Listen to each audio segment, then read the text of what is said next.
It would just help us kind of know how to get the word out better to everybody what we're doing. Okay. All right. I'm going to share now, guys.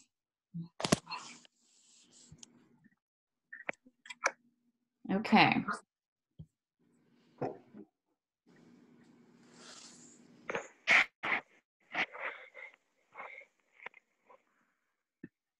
Everybody see that all right? Yep. All right. Yeah, Ellen, if you want to move to the agenda, we were just going to tell you guys, this is, you know, we're gonna kind of flow through the information so that we have time to answer your questions, but we've done the welcome, and we're going to cover these things: starting a grant, what makes a strong application, common errors, final tips, and then at the very end, we're going to talk about the PNC grant and the Art Ventures grant. So I wanted you to know that we were going to get to that, but we'll general, you know, points and tips before that. Amy, let me interrupt for 1 second. I didn't mention one thing. Just so you know, this is one of our Every Single Artist Lounge events, and we do have them every month, the second Tuesday of every month. There's always a learning component to it. When we're meeting in person, there's more of a networking, usually like an hour or so of networking, and then like a half hour or 40 minutes of like a learning component. Last month, we did it at the Art Center Cooperative, and we had a great event with two very well-known interior designers in Jacksonville, and talked about how they can do work with artists. We've done all kinds of different things, doing social media with artists, just promoting your art on social media, just all different things. So again, that's every second Tuesday of every month, and that is generously sponsored by Brunette Garcia. So just if you're not part on our website or our mailing list, make sure you can email me to get on that, ellen@culturalcouncil.org, so you'll learn all about what's going on. For the December one, actually, it's just going to be a fun holiday party that will be actually at Artsy and Shop. So just wanted to mention that, and stay tuned for some great ones coming up in 2021 too. So, okay, go ahead, Ames. Okay, yeah, this slide will be great. And y'all, please tell me if you can't hear me. It's decided to rain. I think we might be getting some of that hurricane band, and I happen to have a metal roof, so it's just very loud when it's raining this hard. So I'll try to speak up.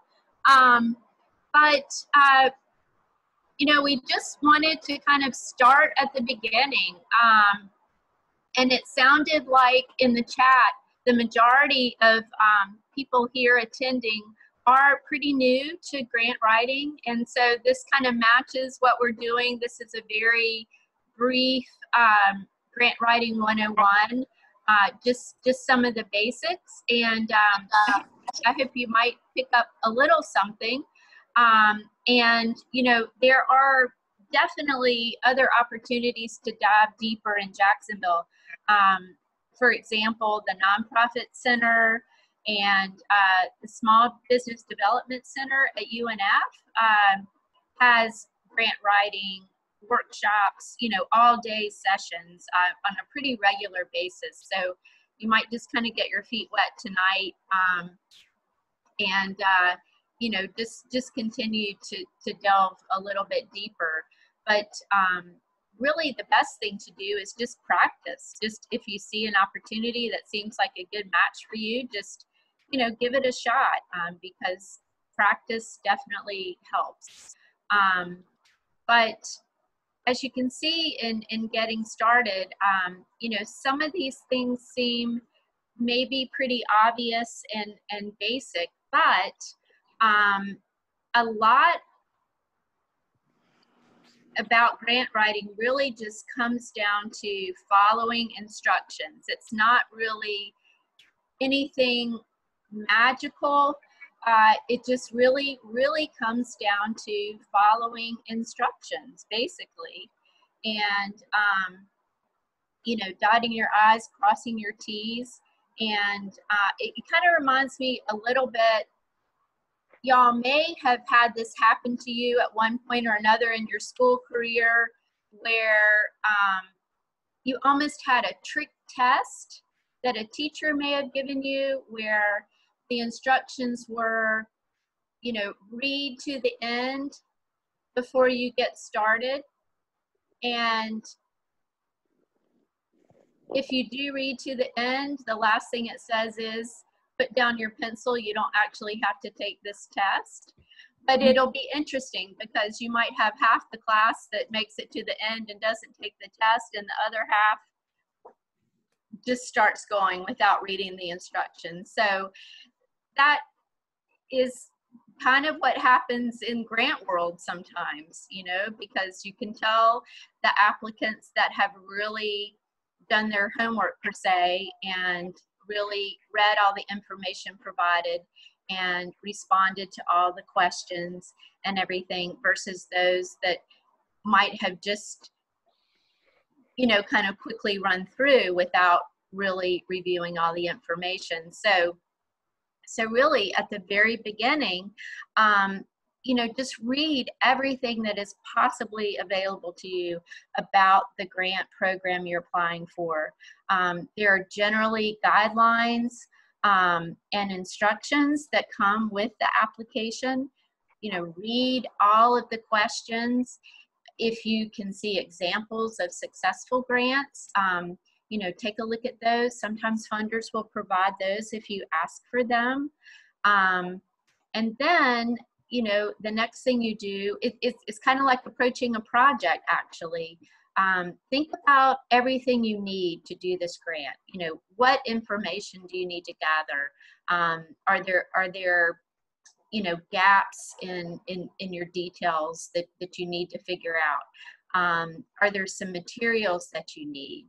Do you need someone's help to put this together? And then also, really importantly, is develop a timeline for completing the application by the deadline.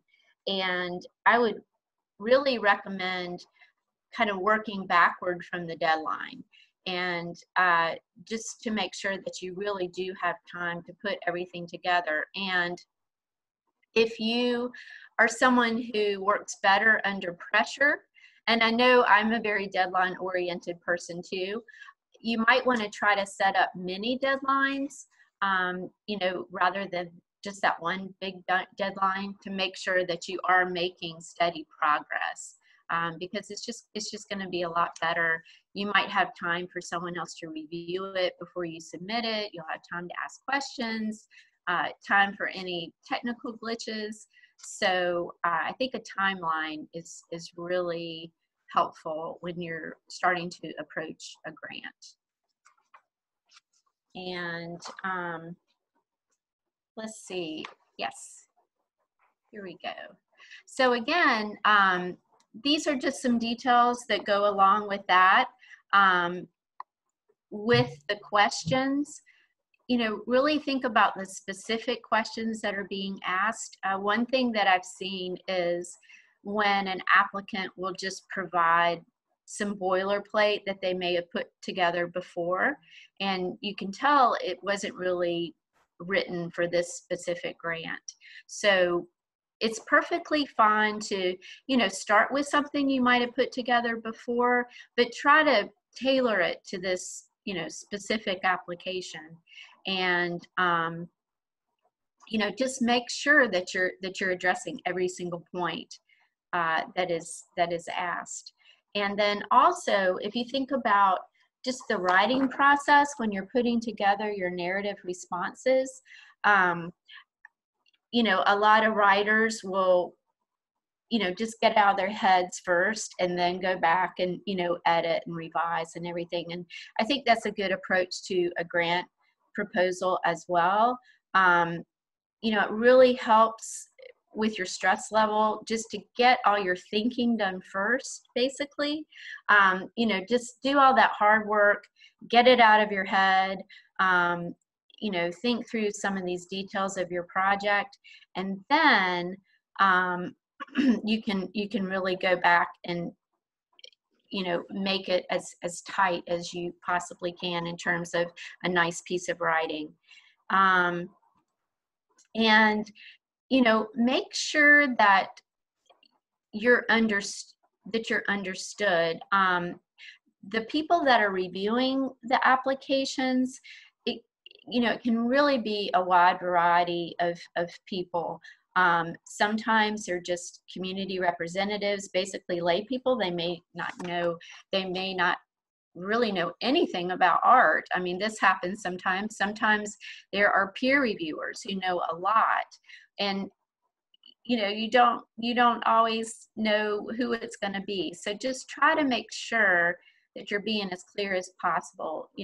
I would avoid using a bunch of acronyms or abbreviations, unless you explain what those are, or describe an artistic process. Just try to make sure that your reviewer knows what you are talking about. And then Diana touched on this a little bit about how it's really a lot to do with storytelling. And so if you have a cool anecdote to tell, share that, but also data can really help. If you have some numbers for something that you're trying to, maybe you're trying to create a specific outcome, share some data or research that will give a compelling reason for why your project should be funded. I always just try to be as clear as you can and use specific numbers. Don't say like, a lot of people will come to our show or something like that. Maybe give a specific estimate. Just try to be, just really clear, succinct, factual, like you really know what you're talking about. And a good way to see if you're actually doing that is to have someone read your application that maybe doesn't know anything about it either. Maybe your next door neighbor or something. Maybe they don't know as much about the artistic side of you. See if they would be willing to read through it, and ask them if they see any gaps, or if they have questions or don't understand something. That's always a good way to kind of come at where you might have need to do a little bit of work on that application. So let's see, Ellen, where are we? Okay, all right. So now I think we'll go to the other Amy. I'm going to jump in with some things that when you're working on your application that are generally considered to be points, that make them stronger. But I'm going to quickly say two little things about what Amy was talking about. The data, I wanted to give you an example of probably this. We received an application last year, and the person included the data that he was able to take off of Spotify. And that was really terrific. I mean, no one else had done that. And so you may have these other ways that you are able to, whether it's hits on your website, your social media followers, et cetera. But there are ways to grab that data, and it does help tell your story for sure. So at the Community Foundation and with Art Ventures, the top priority, the highest ranking, item that we're looking at is the quality of the work. And so, other things are important, but the quality of the work is the most important. So you really want to be able to present your work in a way that helps you. So these are kinds of the things that I have seen is that the work samples that you include, because you almost always have to have a limit, they should be the ones that are most closely relevant to the project or the proposal that you are talking about. So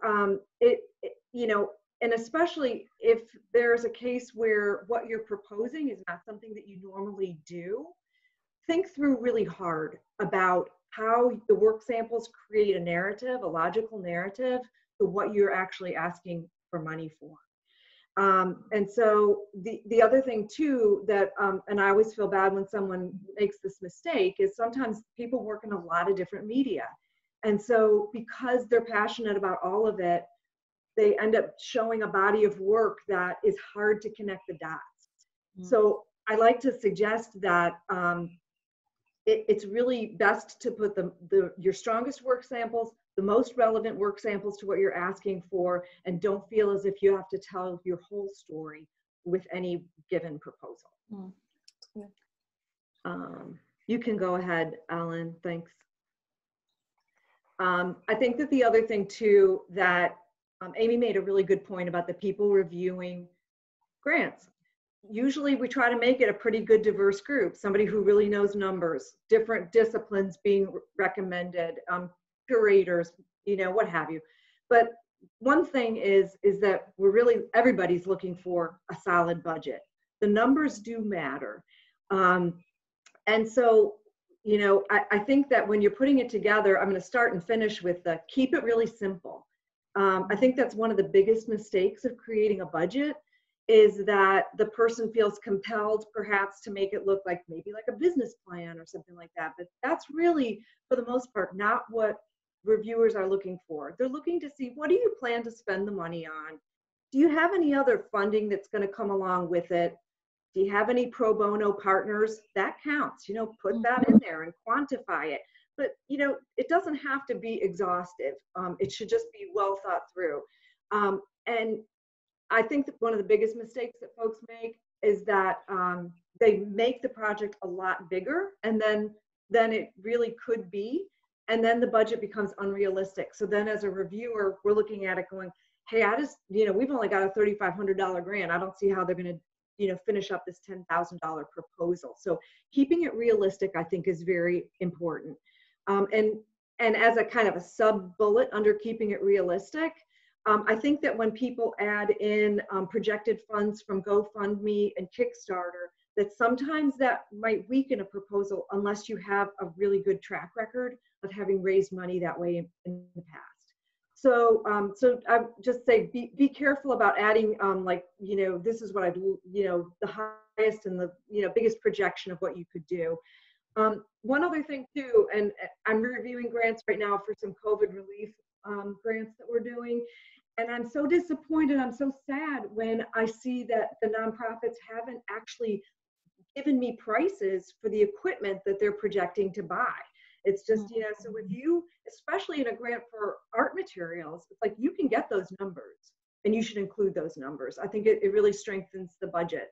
So I don't know, I guess at the end of the day, I still want to say keep it simple, even though that sounds like a lot of detail, but you know, these are things that, you know, that you can think about. Not sure what happened here, guys. Sorry. Okay, so this is me again, and I guess you can you see a theme with that with the things that I'm saying, but you know, I mean, and Amy actually just gave you know, a great example about how budgets could be a lot stronger, and so you know, just do everything that you can for yourself to, you know, to make this the best thing that you can do. You know, proofreading is so important, you know, so that you don't have misspelled words, so that you don't have typos, so that you want to make sure that your numbers add up.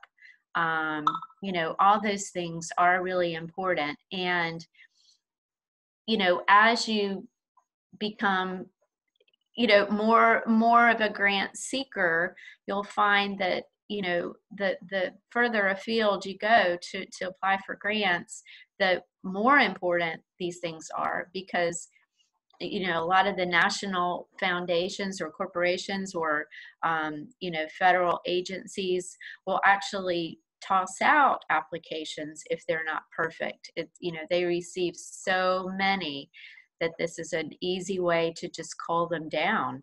And it's because maybe the application is incomplete. That's something that I know I see a lot, where it just, you know, some questions really haven't been answered, or all the attachments or support materials have not been provided. Maybe a question really hasn't been answered thoroughly. So all of these things will increase your chances of being successful in your grant seeking. And also, just because a lot of the artist grants tend to be competitive grants, and unfortunately, there's just never enough funding, and so the reviewers have to make some difficult choices. So the more professional and polished the application looks, it can increase your chances. And another thing that does come into play, you are in a way, you're going to become a partner with the funder, and there'll be a relationship, and they want to know that they can rely on you.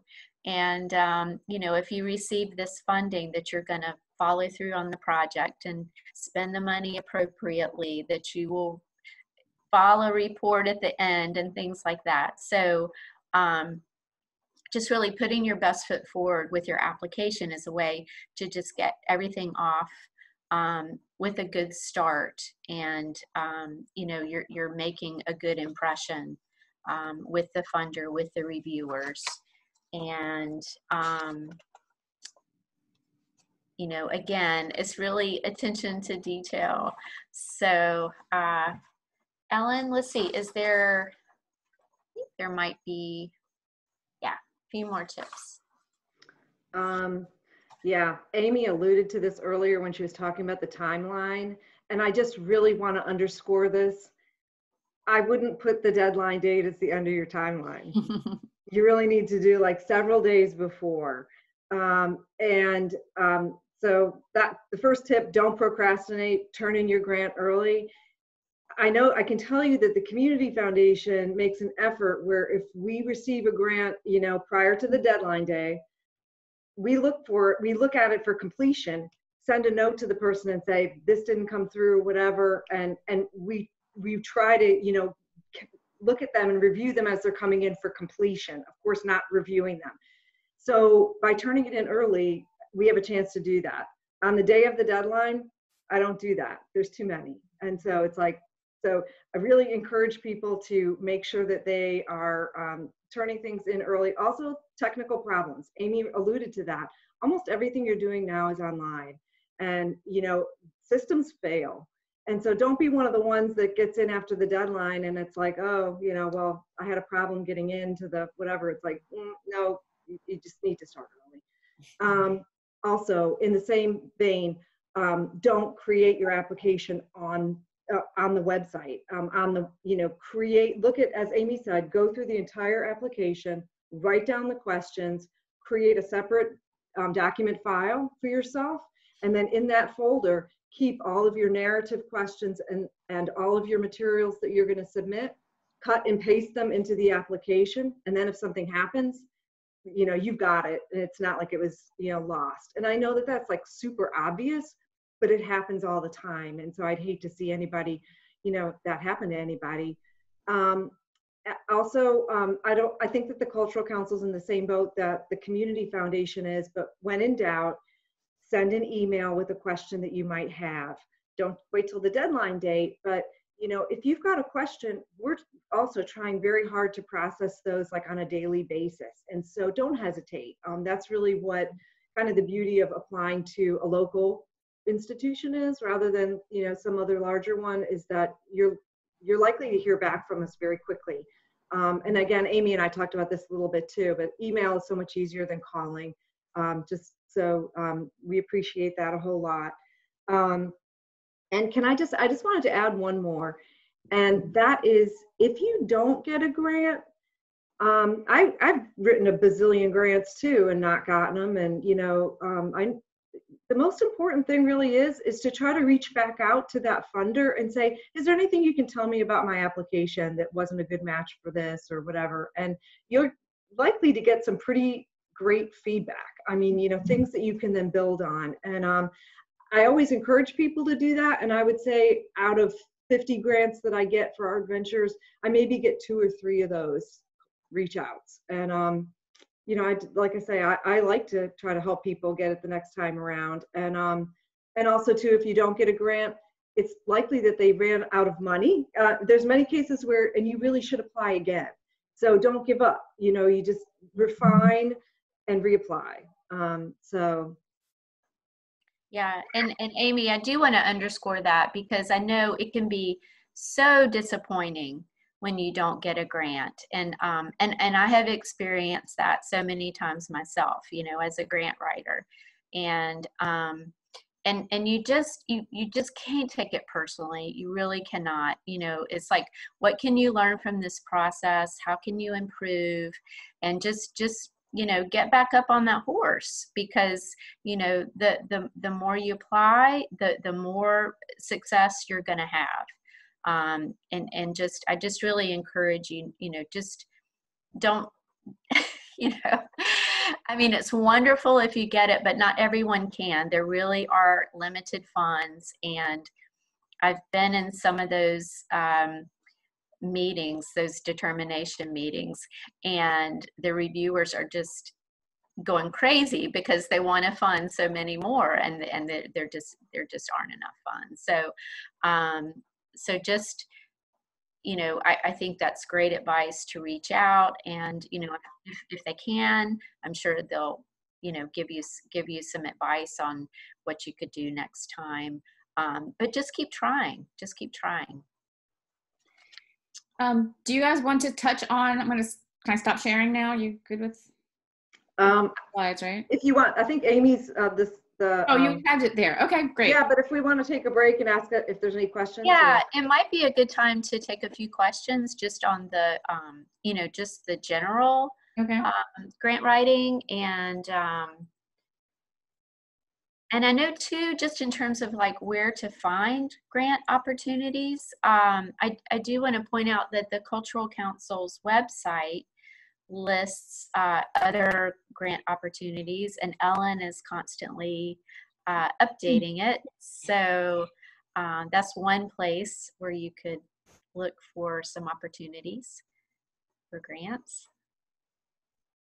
And there's all kinds of national ones, and they're going to touch on some local ones. It's actually, I've been amazed since I've taken on this job how many grants there are, grants for everything. I mean, just do research, Google, and it takes you from one to another of interesting things that are available out there. So anyone have questions so far? Let's do just kind of broad questions right now. And like I said, maybe we'll, at the end, if people wanted to leave and people have more specific questions, we can take them for a few minutes. But anyone? Fanny? I have a question. So referring to these partners, for example, in my project, like I always envision or want to work with partners. I have a project. That would be great to partner with these people or this business or this nonprofit, But when you're writing your grant, you don't know yet if these partners, these people, these persons are going to want to work with you or not. So are you actually mentioning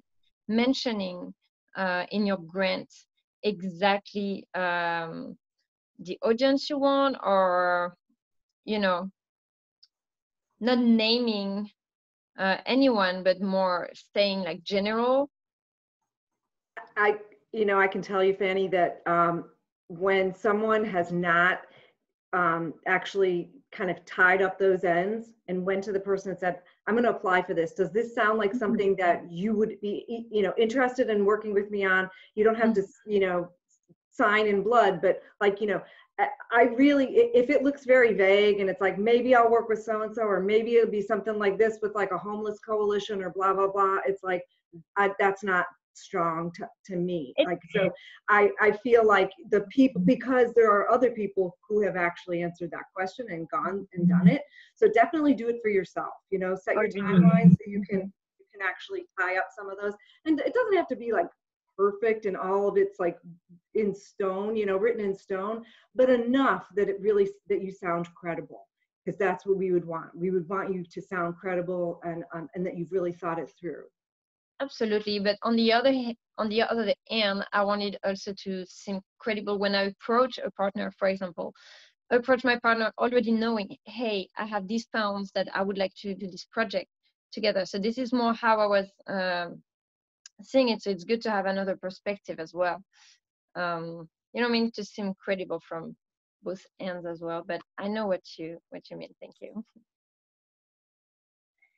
Anyone else? I have a question. Since this is like an individual artist grant, is it okay to say like I, me, we, or do you kind of like to speak in third person about myself? That's interesting. I think it's fine, and I've seen it. Yeah. Mm-hmm. Okay. Yeah, that's a really good question. Yeah, it is. Mm-hmm. I think in the case of, like, for example, the PNC grant, I think to say I is perfectly fine.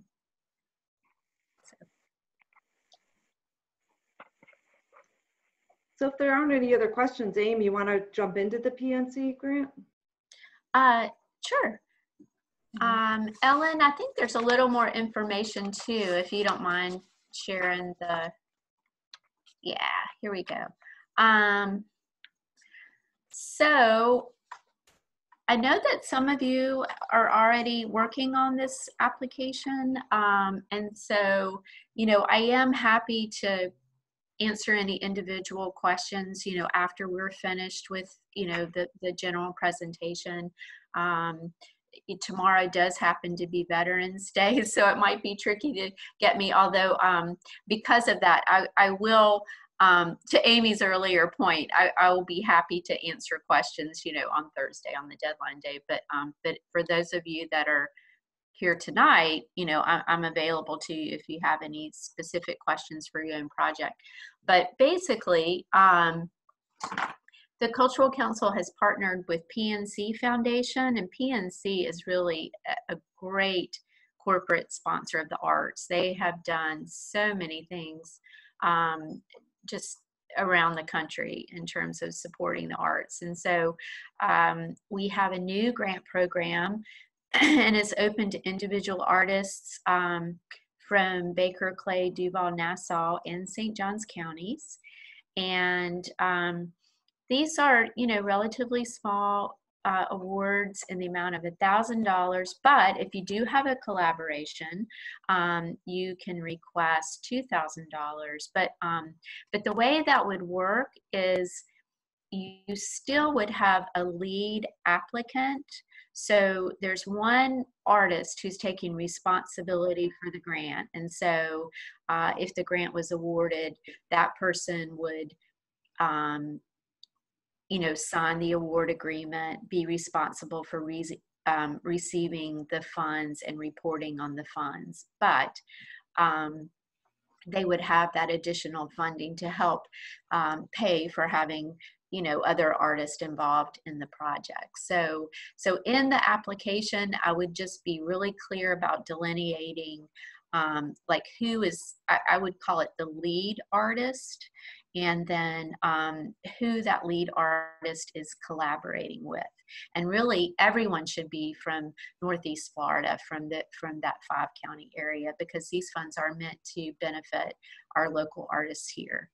So so another thing about this grant program is the grant period is relatively short.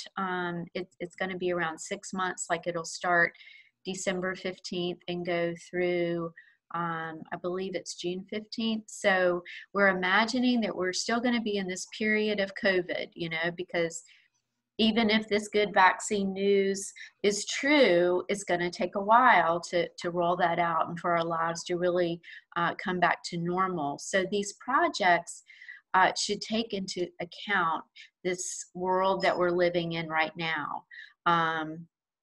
And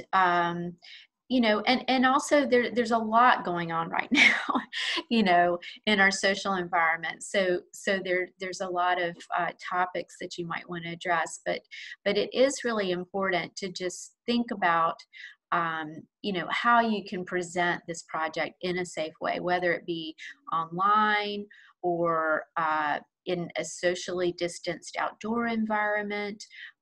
You may have some kind of drive-through. I mean, artists are really, really starting to figure it out now. And of course, you know, in very, very creative ways. So I think there are lots of examples out there, or you probably already thought about it yourself, but we do just want to make sure that everybody is safe. So that's a big part of this project. And Ellen, I think there might be a little bit more in another slide. Yes, okay, December 15th through June 30th. And Amy, okay, just sorry touch on the deadline is Thursday, correct? The deadline is Thursday. Is that like an 11:59 p.m.? Yes. And so so that's another thing. Our cultural council deadlines are always in the middle of the night. And so, you know, and I'll just tell a little story. You know, back in the day, before we had online, you know, grant processes, people would bring their many copies of grants to the cultural council, and the deadline was 5 o'clock. And I cannot tell you how many times people would call and say, I'm on my way, but the bridge is up, or the train, you know, and and so it's you know, it's a difficult position to be in, because you know, the deadline is the deadline, and it's not really fair if, you know, one person met the deadline and another person didn't. So in the middle of the night, you know, it's kind of you and your computer, and the system will stop accepting the applications at midnight. So anyway, yes. So if you do want that extra time on the deadline day, you do have it. But anyway, just a little bit more about deadlines. And you know, you can go to our website to apply. And the good thing about this application is it is really fairly simple and straightforward. You know, it is probably not a best practice to, you know, begin a grant a day before it's due or a couple of days before it's due. But anyway, it could possibly be done. You know, maybe you have some great artist samples already. Maybe you have a good bio of yourself. You know, maybe you're in a position where you have some of this work already done. But, you know, take a look. And I do know that a lot of you already have drafts that you're working on, people who are attending this tonight. Anyway, I think, let's see, Ellen, is there one more? Okay, yes. So basically, with this application, we're asking about you, the artist. So it's, you know, some biographical information, you know, tell us about your art practice, and a project description, which has really just basic details about, you know, what you want to do, when it's going to take place, you know, where or how it's going to take place, how you're accounting for, you know, COVID safety precautions, who's going to attend, who is it going to benefit, and what is the result of the project going to be? Because really we're looking for community-based projects that have like a work product associated with them. So you know, it's going to be something that people can enjoy at the end, you know, whether it's a book, a play, you know, some sort of educational program, a musical performance, you know, but something that people can participate in. And then, you know, like Amy said, the budget, you know, again, with $1,000, will probably go pretty quickly, but just, you know, give a pretty, just a detailed little budget about how you want to spend these funds, or 2,000, you know, with your artist collaboration. And there are no matching requirements for this grant. So, you know, it can just be 1,000. If maybe your project does cost more than $1,000, or you have already obtained some other funding, and this $1,000 could help you reach your goal. Tell us about that in your budget, because it's perfectly fine for it to be more than $1,000, but just kind of show how you're, you know, how you're planning to get there. And then with the support materials, they're just two uploads.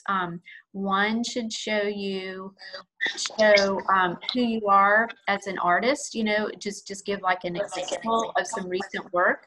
And then the other would be something that would give us kind of a preview of your project, or maybe some work that might tie into this type of project. So those are the two support materials that we're looking at. But it's a pretty simple, straightforward application.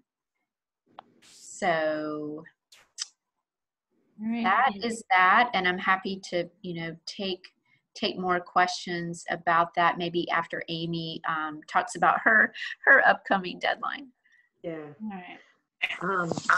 So I'll go through this part real quick. Art Ventures is an endowed fund. It's the oldest endowed fund actually at the Community Foundation.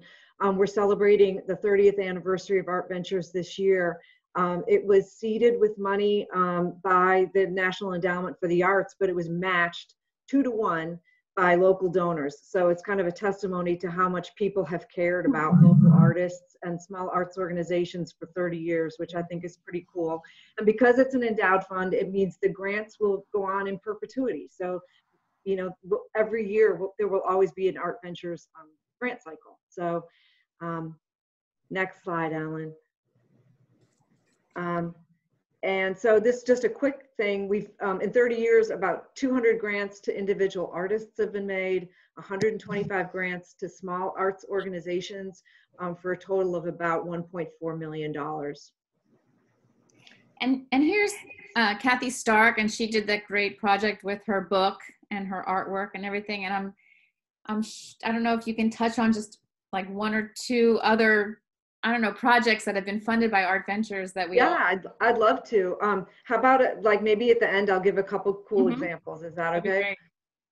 So to apply for Art Ventures, these are just some really basic guidelines. You have to be at least 18.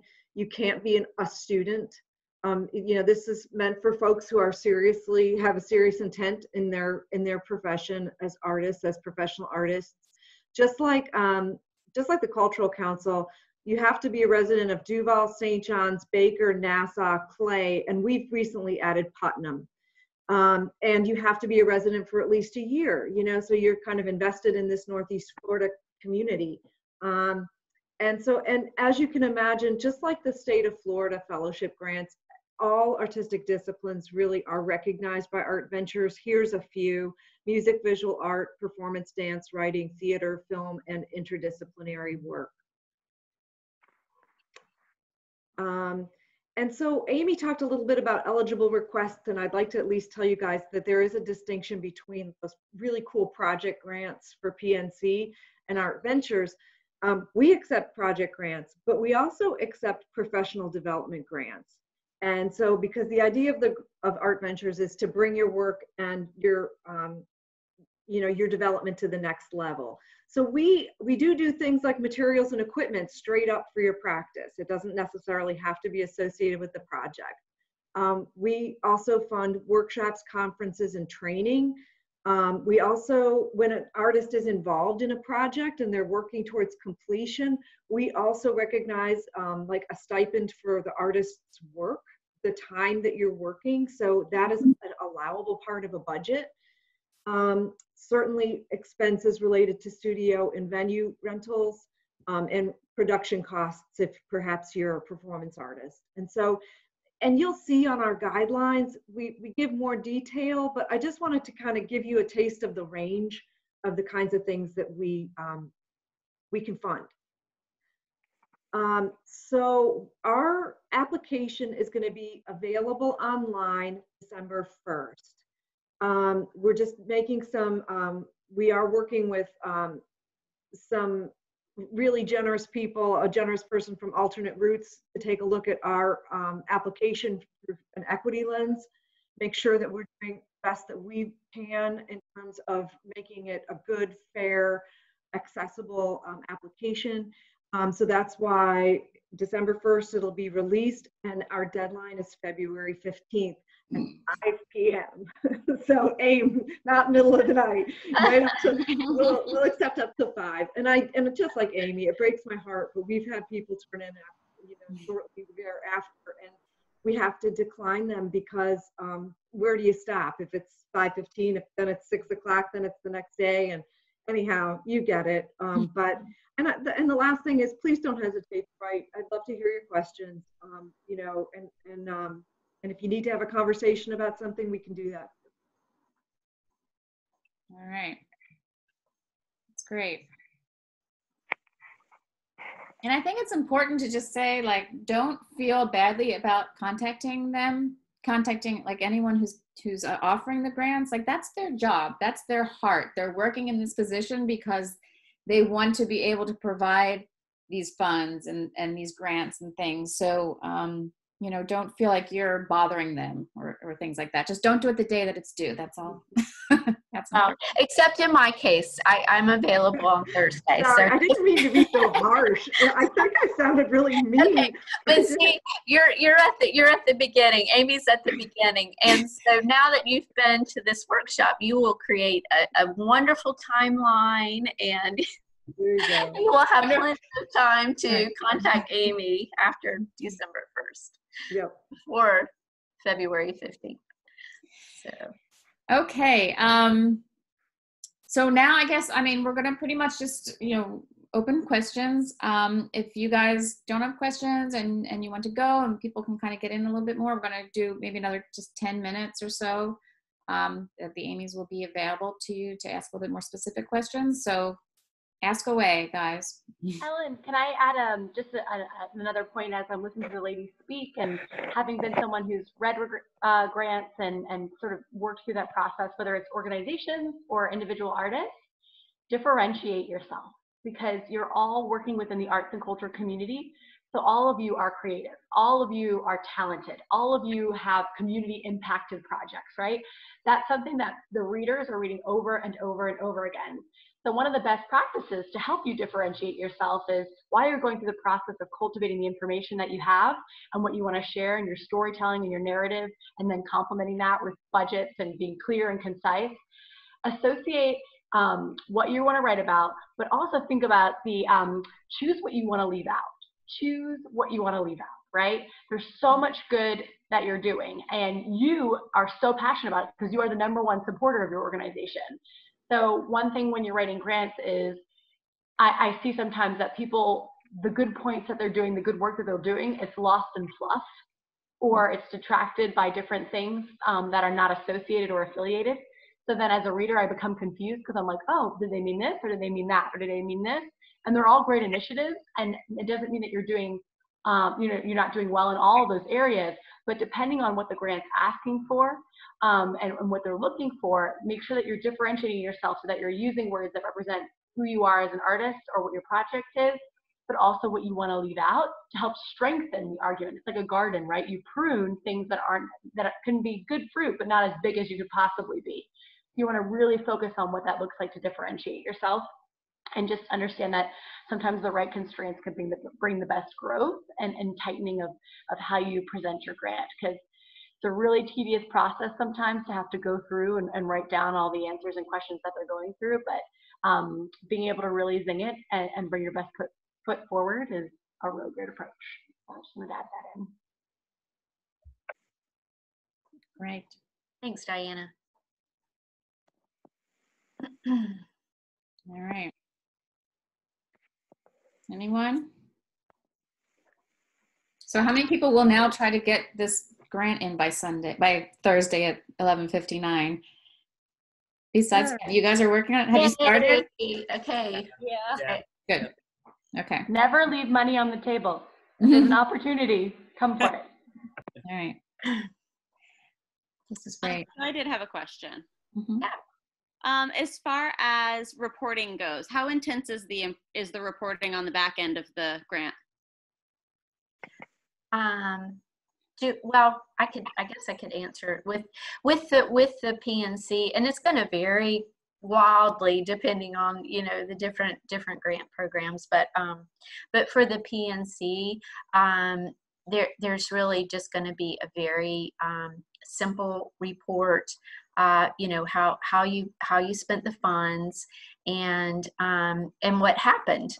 Just let us know what happened. How many people came, what you think the results were, and we'll probably also have a little get together with all the grantees just to kind of share their experiences and and what they learned, but that would be super informal and hopefully something that would be fun, and you kind of network with some other people, but pretty minimal, simple requrequirements for the PNC. Okay, good to know. And we always have that get together here, if you'd like. Say that again, Todd. Oh yeah, if you'd like to get have that get together here, that'd be awesome. Oh, okay, all right. Thank you. All right, I'm gonna make a note of that. I appreciate that. Okay, Amy, what about you with the reporting for Art Ventures? Yeah, super similar. I would say 5 questions. Everything that Amy said. In addition to, we kind of like to know, hey, what didn't go well? What could we learn from stuff that you had trouble with? You know what I mean? Because that helps us kind of understand the field better. So that's generally what was the activity? What was great? What wasn't as great? Asking for it. We also ask for a little bit of process, did you have any problems with our processes? Again, so it's a continuous improvement. So. That's it. Not much. I have a question. For the PNC grant, the person I want to partner with, she has to be here, but she's not located in the 5, what do we call it? The 5 regions. Yeah, but we want to do the project online. Would that still work? I think, Raquel, I think in that instance, I think it's perfectly okay to work with her, but I would say you should just apply for the $1,000 versus the $2,000, because they really were intended to benefit our 5 county artists. But if you're willing to make it work, with the $1,000, then, I don't see any problem with partnering with someone from outside of that area. Okay. And for the support materials, for the second one, can we use photos? If we want to show you kind of an idea of what we want to do, but they're not our personal photos, we can kind of include that as well. Yes, I mean, as long as you have permission to use the photos, it's not an issue. But so you mean just kind of a way to show an example of what you're trying to do, like a mood board. Okay. Yeah. I think that would work. Okay. For the support material that would relate to your project. All right. Thank you. Yeah. Support materials can speak really loud for you without you having to say anything. So think of it as sort of your nonverbal, if you could get a flash first impression, they work really well for that. Right. Thank you, guys. And one thing about the support materials I would like to mention, because with our online system, we're limited to how many megabytes are allowed for those uploads. So for those that might have audio visual materials that you want to share, a good workaround is to provide a link, maybe to YouTube or to a website or something like that, because otherwise, your file might be too large. So I just want to mention that workaround. And, to what you could even do is create, maybe a nice, Word PDF document that might have a photo or something like that. but then embed some links so that people can, you know, hear or see what you're going to do too. So that's kind of a workaround, because I know that can be a challenge sometimes with those megabyte totals. So, and All right. All right, guys, this was wonderful. Thank you all for participating. Thank you, Amy and Amy, for bringing Thanks, everybody. years of experience. Everybody apply. I hope you all do.